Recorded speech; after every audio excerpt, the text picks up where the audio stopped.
अनन्या को ये एहसास धीरे धीरे हुआ कि अब वो वही नहीं रही जो कुछ महीने पहले थी। बदलाव अचानक नहीं आया, वो चुपचाप आया। उसकी आदतों में, उसकी खामोशी में और उन बातों में जो वो कहकर भी पूरी नहीं कह पाती थी। मोबाइल अब वो खुला नहीं छोड़ती थी। कॉल आते ही आवाज़ धीमी कर देती थी। मैसेज पढ़कर तुरंत जवाब नहीं देती थी। ये सब उसने जानबूझकर नहीं किया, बस अपने आप होता चला गया। और यही बात राजीव को सबसे ज्यादा चुभने लगी। राजीव कोई बेपरवाह आदमी नहीं था। शादी के इतने सालों बाद वो अनन्या की खामोशी पढ़ना सीख चुका था। लेकिन इस बार खामोशी अलग थी।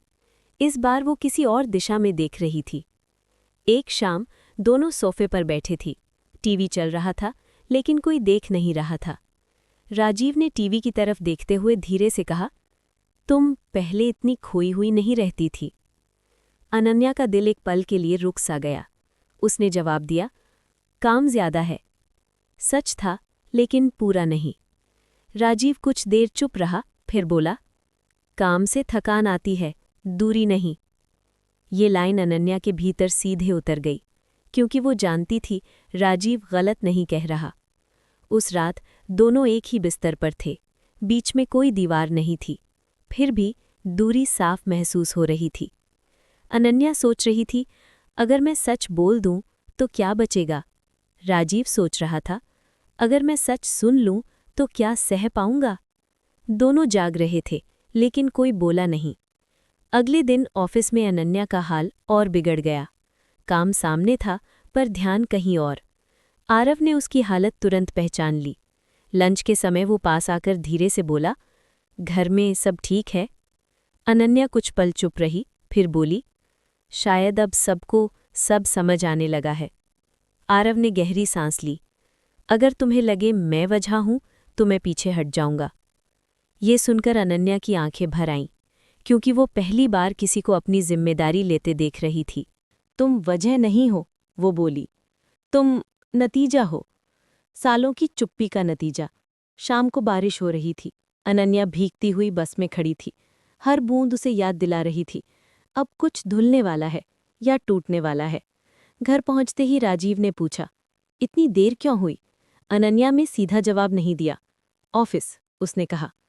राजीव ने उसकी आंखों में देखा, और पहली बार उसे वहां कोई और दिखा।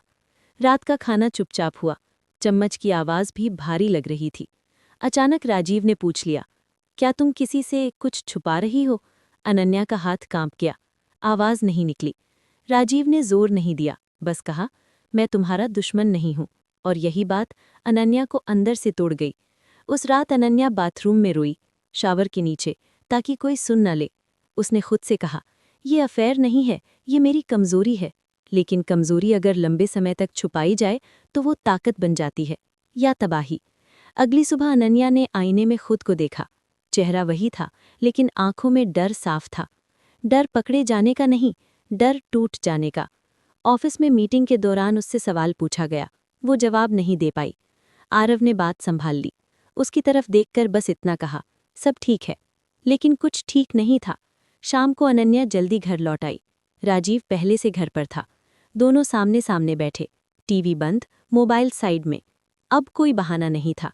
राजीव ने कहा, मैं लड़ना नहीं चाहता, मैं सिर्फ जानना चाहता हूं। अनन्या की सांस तेज हो गई। अगर मैं सच बोलूं तो क्या तुम सुन पाओगे। राजीव ने सिर हिलाया, लेकिन उसकी आंखों में डर था। अनन्या ने पूरा सच नहीं बोला, लेकिन झूठ भी नहीं। मैं बहुत अकेली हूं, उसने कहा, और मुझे नहीं पता ये कब से है। राजीव कुछ देर चुप रहा, फिर बोला, और क्या मैं उस अकेलेपन में नहीं था। ये सवाल अनन्या के लिए सबसे मुश्किल था। उस रात दोनों रोए, एक साथ नहीं, एक दूसरे के सामने नहीं। कमरे में दो अलग अलग टूटे हुए लोग थे। आरव का मैसेज आया। अनन्या ने नहीं खोला। पहली बार उसने खुद को रोक लिया, लेकिन रोकना मतलब खत्म करना नहीं होता। अनन्या अब जान चुकी थी, ये कहानी सिर्फ प्यार की नहीं है, ये कहानी है शादी, सच और उस खालीपन की जो किसी और ने भर दिया। और जब खालीपन भर जाता है तो उसे खाली करना सबसे मुश्किल होता है।